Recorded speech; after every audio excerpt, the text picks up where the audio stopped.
Hi, Tony Antonio here. Thanks for purchasing the Greek Peek wallet. I'm absolutely thrilled to have you on board with this fantastic product that I've developed.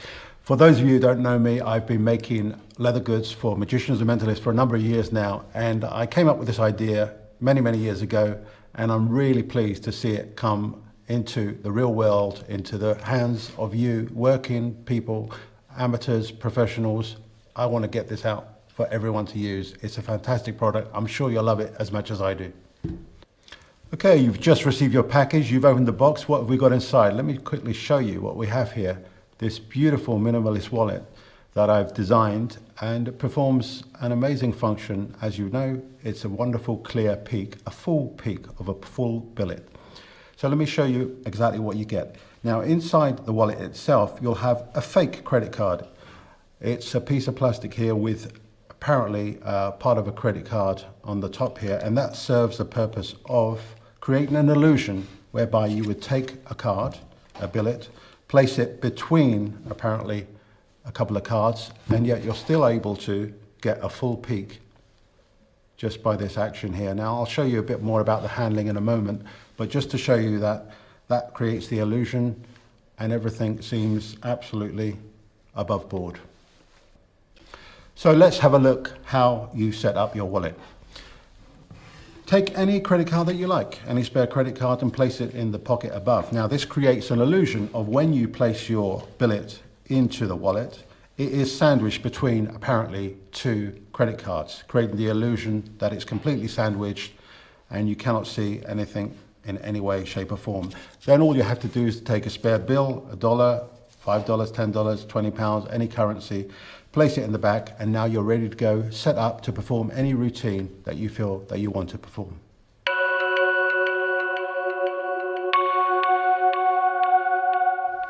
So let me talk about the most basic handling for this wallet, although there are a number of different ways that you can use it. In its basic form, something's written down on a card, is placed between the two cards, and just in this action, gesturing, you can ask them to place it in their hand, you can place it in your hand, I'm getting the peek, and it's done. As simple as that. So how exactly did I do that? Very simply, as I turn the wallet around, I'm just letting the flap fall down, controlling it with my thumb, getting a full peek in the gesture of turning it around. So let's have a look at that again. So I take the card, I place it in here, I'm getting the peek, turning it around, you can place it in their hand, or you can place it in your hand, whatever you like. That is just one particular way of handling the wallet. There are several others, and let's talk about them right now. So let's take a look at this peek from over the shoulder. So you place the card into the wallet, and in the gesture of turning it around, you are allowing the flap to open, controlling it with your thumb here, getting the peek, and then immediately regripping and turning the wallet round. You can either place it on the table, you can place it onto your hand, you can place it into the spectator's hand and ask them to cover it. And that way you prevent them from fiddling with the wallet in any way that you don't want them to. And then you can just take the wallet back at your leisure. So here's another peek that I like to do, depending upon your performing environment. In the same way, a card is placed between apparently the two cards. It's just placed on the table, you talk, you patter, and this is what I call the table peek. Very simply, you lift up with your finger as you gesture to hand the wallet over to someone, and in that action, you're getting your peek. Let's see how we did that. So this is placed on the table, and leading with your index finger, you raise the wallet up, getting your peek, and then in one movement with your thumb, it just picks up and turns the wallet around, and in that simple action, you're getting a full peek. So here's the table peek from over the shoulder.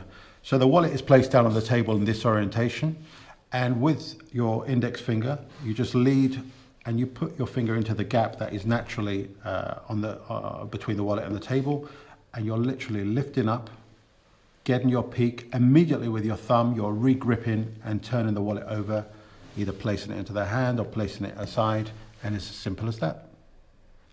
And here's another handling that you can do completely in the hands. In the same way, a card is placed in the wallet, and just by gesturing, you can get the peek as quickly as that. So this is very similar to the first peek we did. I'm just gesturing, pointing to my head as I look down and getting the peek. That is my exposed view, and then simply turning it around gesturing and talking. The peek is done.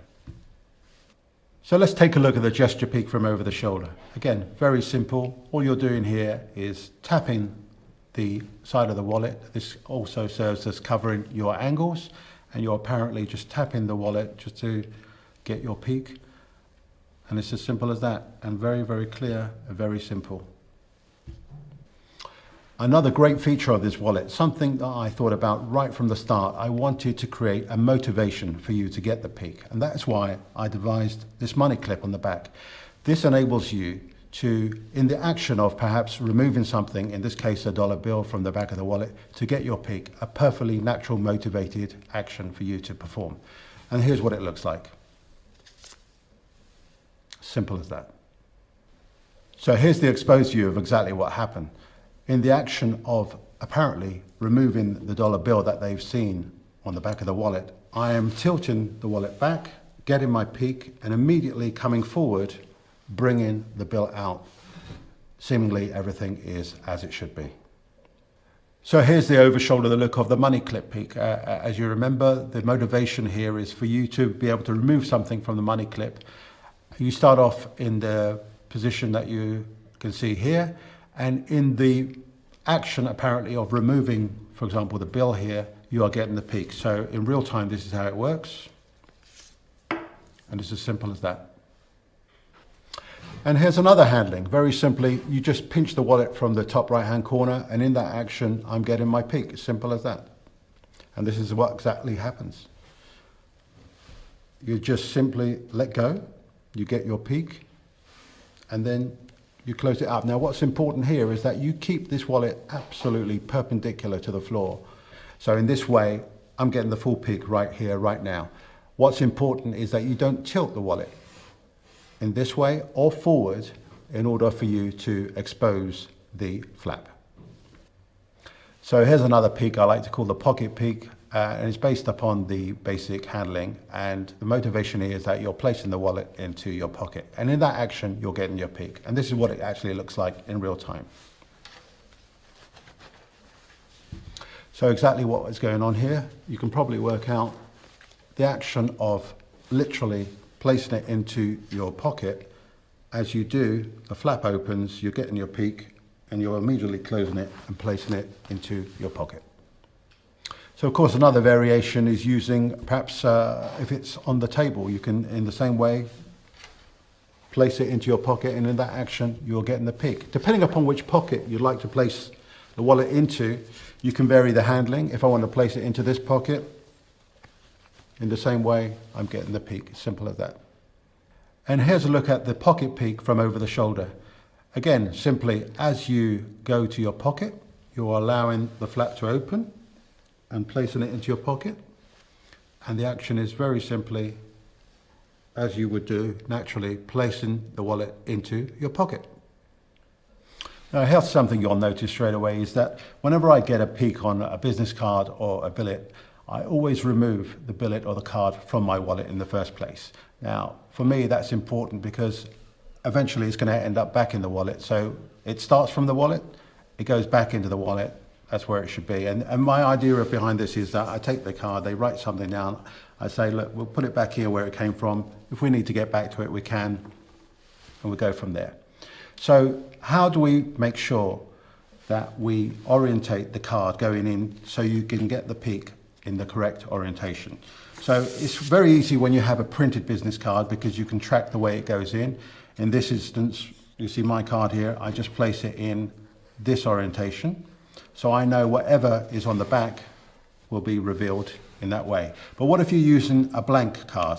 Well, that's quite easy. In performance, the way I handle this in the same way, I remove it from my wallet and I generally ask them what their name is and I write that down in order to engage them. In this particular case, let's say the spectator is called Julie. And then I give them the card in the correct orientation for them to write something down. So I just pass that over to them. They write something down, for example, a number 526. You ask them to place it face down on the table so it can't be seen. And then I know the orientation of the card. I know it needs to go back in the wallet this way round in order for me to get my peek. The peek is done and you can go along with your performance.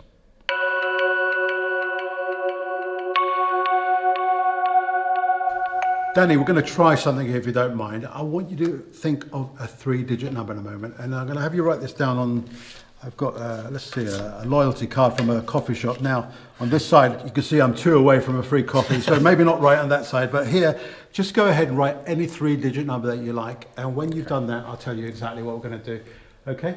So the important thing is that you realise that I'm not looking at what you're doing, I'm facing this way, I'm talking so I can't possibly hear the way that your pen is writing, and I'll turn around only when you tell me it's safe to do so. Okay, it's safe to do so. Turn around? Yes. Okay, and this goes back into my wallet, obviously, here, and let's have a go. Now the way this works is very simple, okay? I'm going to have you say the numbers one at a time. In fact, place it in your hand. Place this on top here, right? I want you to say the number starting from 0 to 9 and see if I can pick up. We're just looking at the first number, the first digit, okay? So just say 0 to 9 and see if I can pick anything up here. 0, 1, 2, 3, 4, 5, 6, 7, 8. Ah, interesting. You don't even have to finish there because I'm pretty sure on 7 your lips just went up very slightly on 7, so that tells me it's a 7. Is the first digit 7? It is a 7. Fantastic. Yeah. Let's go for the second digit. This time I'm going to do things a little bit differently. This time I'm going to say the digits from 0 to 9. When you hear your number, I want you to think that's my number and see if I can pick anything up in your mind. Is that clear? Yes. Okay, so here we go. 0, 1, 2, 3, 4, 5, 6, 4, 5, 6. So you did it again. When I said 5, your right pupil just dilated just slightly, just enough for me to tell me that it's 5. Is it 5? It's 5, okay, yeah. Here we go. Last digit. This time I'm not going to say anything. You're not going to say anything. In your mind, I just want you to think of each number from 0 to 9. Okay? Are you ready? Mm-hmm. Let's see if I can pick anything up. Okay, go for it.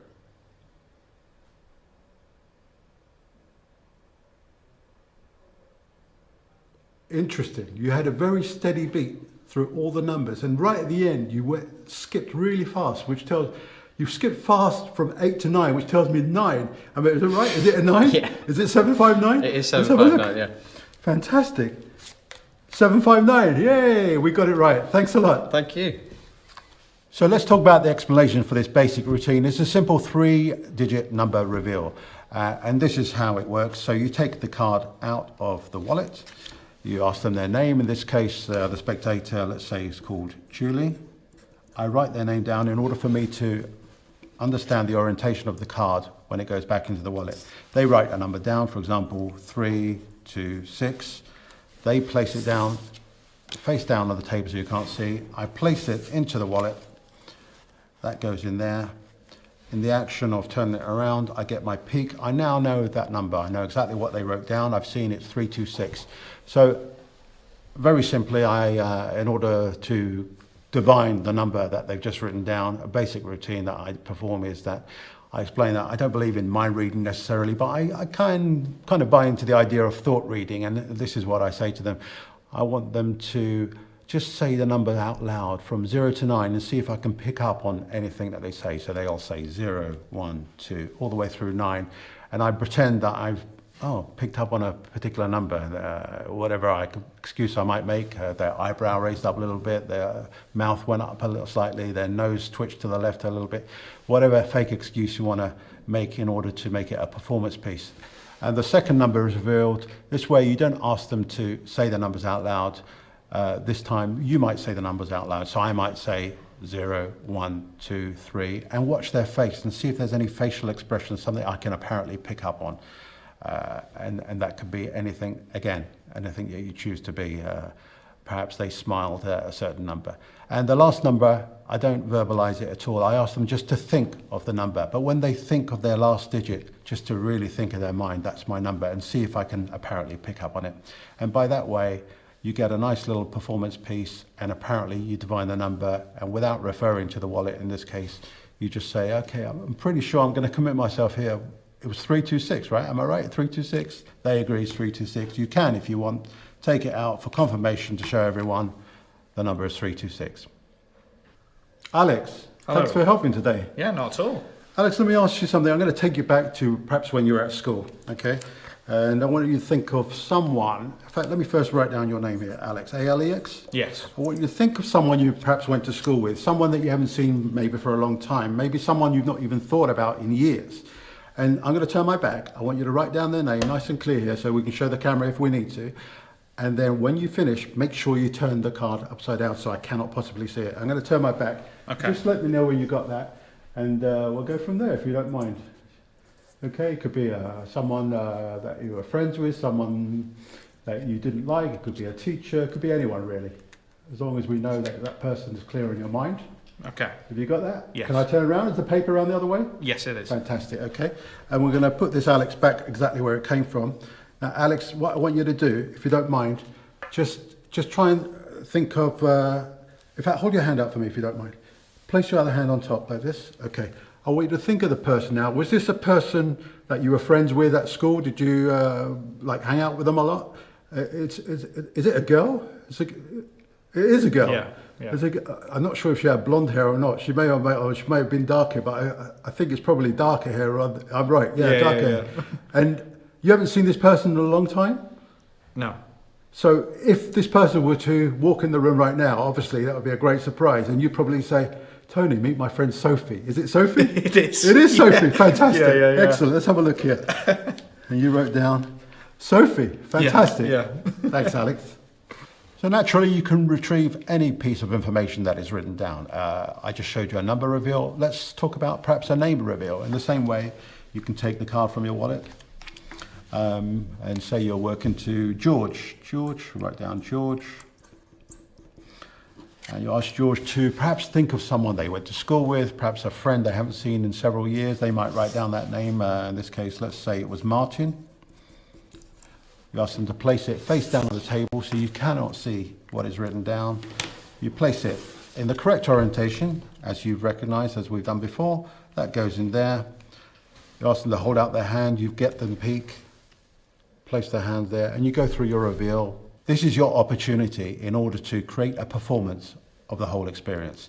You can make any statements that you like. They don't actually matter if they're correct or not, because you know that information, and ultimately you can roundhouse them with the direct name that you've actually gotten already. So you can make Barnum statements, you can make statements such as, take a guess, perhaps they were at school, so maybe they had blonde hair. It doesn't matter if they had blonde hair or not. You're just creating something and you're just guided by their actions. Did they have blonde hair? Yeah, that's right. Or if they say, no, maybe not blonde hair. Actually, I was a bit mistaken there. I'm pretty sure, okay, it was dark hair. Okay, I've got this person now. It's becoming clearer. Think of this person. Just try to imagine them here in front of you and you're talking to them and their name, Martin. Is it right? Is it Martin? There you go. So here's your chance just to have a little bit of fun, play off their reactions and try and gain as much information as you can in order to get that final reveal done. Alex, did you ever have a Rubik's Cube when you were a kid at all? Did you ever play with a Rubik's Cube? Yeah, I did. So you're familiar with some of the colours on there. In fact, all the colours are on here. You can see we've got green, red, white, yellow, blue, orange. But did you know that some of the colours are linked to human emotions? I don't know whether you knew that or not. No. Okay, well, no. That's interesting. So here's what I want you to do, and I'll explain what the emotions are. So I'm going to write your name down here, Alex. So on the other side, I want you to think of any colour of the Rubik's Cube that you like. It could be any colour you like, and just write the colour down on the back of the card. I'm going to turn my back, and then when you're ready, just say I'm ready, and I'll take a look back. But make sure the card is the other way around so your name is shown, okay? Okay. Okay. So just think in your mind whatever colour of the Rubik's Cube you like.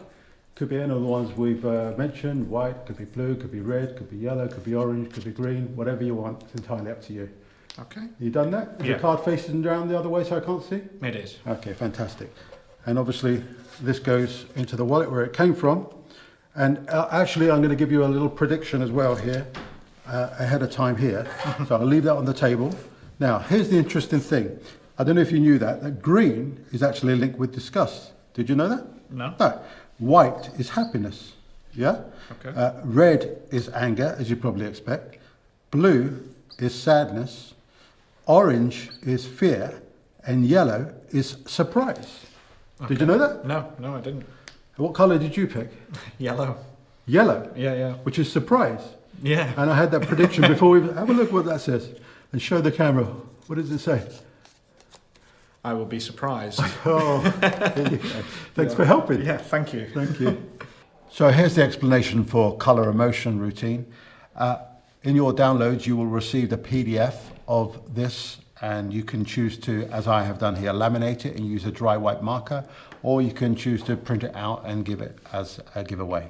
So how does this routine work? Essentially, you start off by having a billet folded in the back of your wallet in the clip, and it always says, you will be surprised. So effectively what is happening here is you're forcing the surprise emotion. And how do we do this? Well, let me explain. So in the same way as we have done from the very start, you take a billet out. If it's a blank billet, you write someone's name down. Let's say it's Mary. So you get the correct orientation. You ask Mary to think of any color, and it can be any color from the Rubik's Cube. Let's say in this case they choose orange, so they write down orange. Okay. As we've done before, this is placed into the wallet.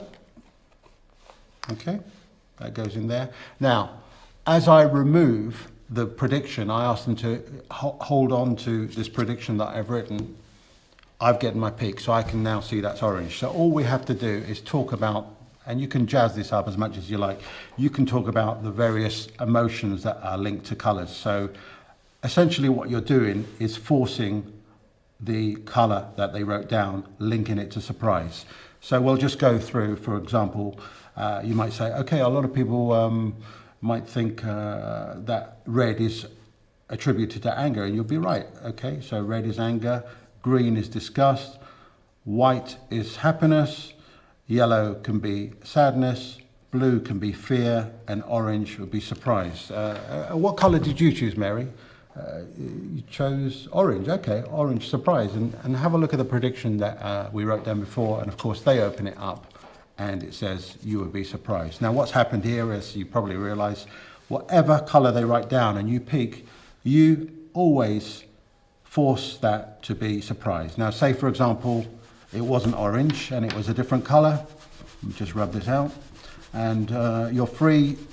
Say for example they chose it was blue, so in this case you talk about the same thing, you just attribute the colors to the various emotions. So green disgust, white happiness, red anger, yellow sadness, orange could be fear, blue could be surprise. In this case you force blue onto surprise. Doesn't matter what color they say, you can link it over to surprise and you've got your perfect routine.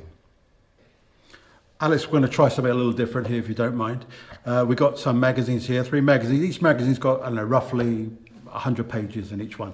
Now, it's a demonstration of my memory. My long-term memory sucks because I'm getting old and that's what happened. But my short-term memory is actually really good, and hopefully I'll be able to demonstrate this with you. So let me write down your name because I like to remember these moments in years to come and remember who I did this to. So, Alex, I want you to, in the first instance, I want you to think of any number between 1 and 100, write that down. And then when you've done that, we'll go from there. So I'm just going to turn my back and just choose any number you like. Between 1 and 100 could be anything you like whatsoever. And when you've done that, make sure you turn that upside down so I cannot see it. And just let me know if that's okay to turn around. Yeah, I'm done. I can turn around? Yeah. It's all good. And we'll put that back exactly where it came from, Alex. And we're all good, okay? And if you like to choose any one of these magazines whatsoever, you can get that. Okay. Choose whatever magazine you like. Have a quick flip through. Okay. And just make sure that all the pages are different. All good? Right, here's the demonstration. So you've got to give me roughly about 60 seconds to flip through myself. Roughly, okay? And I'm going to try this. I don't know. We'll give it a go. So have you got a second hand on your watch, or can you guesstimate it? You can roughly... Just call out every 10 seconds if you don't mind, okay? Tell me when to go. And go.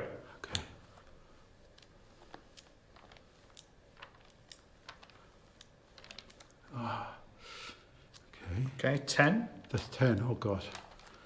God, we're only about halfway through. I think I'll get there. Should be all right.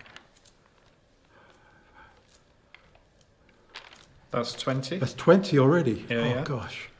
Okay, a few more to go. Stop. 30. 30, dead on 30 seconds? Yeah. Okay, you wrote down a number, right? Yes. For the first time, what was that number? What was that number? 22. 22. 22. Okay. No, I'm thinking of 17. 22. Okay. 22. Have a look at that. In fact, open up page 22. I do not want to see. Page 22, I'm pretty sure there's some people there. There's a lady near the top. I think she's got blonde hair. And there's another lady underneath. She's got darker hair, I'm pretty sure. They look like actresses. I don't know. They've kind of posed like they would. And on the other page, probably page 23, I can see some imagery as well. They look like cowboys, or they certainly look like cowboys. Maybe there's 3 of them. That's all I can remember. Don't ask me what else is done there, but that's all I can remember. Am I right? The 3 Musketeers. 3 Musketeers. Yeah. Fantastic. Oh, we got there. Thanks a lot. Here's the explanation for the routine short-term memory. This comes to us courtesy of my good friend Christian Grace. Christian came up with this idea where you're using a peek in a slightly different way than the traditional sense of picking out a thought necessarily. So his idea was to present it as an idea of being able to remember the contents of an entire magazine. So the way this works is that they write down a number. Let's say we're working to, let's see, our good friend Mary again. So Mary will write down, let's say, a number. You ask them to pick a magazine, flip through it. How many pages this got? It's got 72 pages. Okay, Mary, just think of any page number you like and just write it down here. Say, for example, Mary writes down 20. That goes into the wallet. And you're going to make a little bet with Mary. Mary, we're going to place a little bet here for $1. And in that action, I'm getting my peek. So I know it's page 20 at this case. I want you to time me. And I'm going to flip through this magazine and try and retain as much information as I can in under a minute. So essentially, during this minute, it doesn't have to be a minute, I'm flipping through and I basically know that it's page 20 I really want to concentrate on. So on page 20, I'm gathering the information I need to reveal. So in this case, I say, okay, I can see New York here. I might glimpse the first sentence, and the first sentence here says, the Big Apple has it all. And that's something I'll reveal. And perhaps I'll notice, maybe on page 21, I might notice a picture. In this case, I've got these New York taxis on this side. And again, I don't spend too long on here, but I just retain that information. I flip through. Okay, all right, okay, fantastic. Okay, Mary, I think I've got it. Okay, what page did you think of, Mary? Page 20. Page 20, okay, let me think now. Page 20, 19 was that, okay. I think page 20, I can see New York. Yeah, New York, and on page 21, there was some taxis. Is that right? Was there taxis? Turn to page 21. Yeah, yellow taxis on this side. And there's a sentence at the beginning on page 20. The Big Apple has it all. Am I right? Is that correct? Oh, thanks. Oh, I get to keep my $1. And don't ask me what the other pages said because it's already gone straight out of my mind. George, let me try something. Here's an idea come from my friend Angelo Carbone. And he's taken the idea of using a Peek Wallet and completely flipped it on its head, and we're going to use it for something else. George, can we try something out with you? Yeah. So I've written down something in my wallet. I'll tell you what it is right now. It's a 2-digit number. Now, just concentrate on what you think the first digit might be. What do you think the first digit might be? 7. 7, interesting, okay. And the second digit, just pull a number out of your head. 5. So 75, right? Yeah. So in my wallet here, I told you I had a prediction, and it does say prediction, and on the back here it says 75. How about that? So here's the explanation to the little thing I just showed you from Angelo. And this is a way of using the Greek Peek Wallet in a different way. You're not actually extracting information, you're inputting information. And the way that this works is that you have a thumb writer, any thumb writer you like. This is one I have on my thumb here with a little bit of pencil at the end. And what happens in this case is, instead of placing the card, as you've seen previously, between apparently the two cards, you're placing it under the fake card, under the gold card. Now what that enables you to do means that the surface of the card is completely exposed. Under the table, as you call out what the first number might be, you're literally writing down whatever they say, one number at a time. Don't try and write it down all in one go. Break it down in the performance to give you plenty of opportunity and time to write down each number. And as you bring it up from the table, of course, you can ditch the writer, you can palm it, remove the card, and of course, whatever they said is revealed. Alex, we're going to try something a little bit different if you don't mind. I want you to imagine walking into your house. You can go into any room whatsoever, and pick an object. And imagine that object that you can place it into my hand. Will you be able to do that for me? And I'll tell you what, I want you to write this down. And in fact, let me write your name down, because I like to create memories myself and remember this moment and remember who I did this with. So I'm going to turn my back, write down whatever object that you can imagine bringing to me and placing it into my hand, if you don't mind doing that. And when you've done that, of course, can you make sure that the card is face down so I can't see when I turn around? Okay, so we should be able to see your name. That's all we can see. When you've done that, just let me know. Okay. Okay. Can I turn around? Yes. Fine. Excellent. And we'll place this exactly back where it came from. Okay. Now, you'll notice also I've got another card here with letters of the alphabet. Can you see that there? Yes. Okay, fantastic. And I want you to just have a look at these letters and pick the letters out in your mind, or whatever object is you're imagining me holding that you've brought to me. Okay. So just quickly scan across there. Okay, and tell me when you've got all the letters. Have you done that? Yes. Okay, just concentrate on the first letter if you don't mind. And the first letter, see it as a capital letter, big and bold, and I see a curve in this. In fact, I want curve, and I can almost see a C. It's a C, isn't it? Yes. It is a C, Yeah. definitely, yeah. And now let's look at the next letter, and you imagine you're bringing this object to me, and the next letter, see it as a capital letter. This one hasn't got curves. It's more of a straight line. I see this as an A. So we've got CA. I'm pretty sure, think of this whole thing. It's not a cat. You didn't bring me a cat, did you? No. Is it a candle? You bring me a candle. It's a Yes, candle. yes, Fantastic. yeah. Thank you so much. Thank you. So here's a fun idea I like to do, and I call this the alphabet peek. And it could be useful for those of you who are perhaps less experienced in using Peek wallets. And it just allows you to have a little bit more time on your hands, a little bit more flexibility in getting the peek in terms of how long you're staring at the information. So in this particular case, say for example, we're trying to divine the word Martin. The ruse that I use is that I have here, and I explain to them, a card with letters of the alphabet all jumbled up, and I ask them to think of the name, and apparently they're trying to look at each letter, but what's actually going on is that I'm staring at this at my leisure, all the time in the world, in order to get that information, and I'm apparently tracking their eye movements and thoughts in order to get that information. This also is particularly useful if you're using the Peek wallet to get perhaps a sentence written down in the context of a question and answer session, some information that you need to gain more than just a glance, a peek. This isn't so much a peek, but a long old stare. I hope you like it.